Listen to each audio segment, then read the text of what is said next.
మీకు మాట చెప్పనా, దేవునికి అసహ్యమైనది ఏదన్నా ఉందంటే అది గర్వం అండి.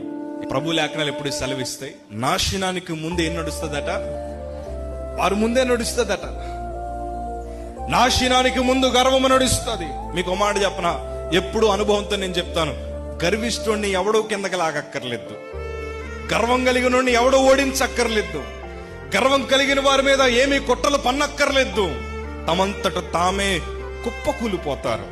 అందుకే మీకు మాట చెప్తాను, ఎవరైతే మన ముందర గర్వంగా బ్రతుకుతున్నారో, ఎవరైతే గర్విష్ఠులుగా జీవిస్తున్నారో, ఒక హెచ్చరిక ఒక క్రైస్తవుడిగా మీరు చేయాల్సిన బాధ్యత మీకు 100% ఉంది. మీరు ఎప్పుడు గర్వంగా కలిగిన వారికి మాట చెప్పండి, నేను అనే మాట నీ నోటంట రానివ్వకూడదు. నా తర్వాతే అన్న మాట ఎవరు మన నోటంట రానివ్వకూడదు.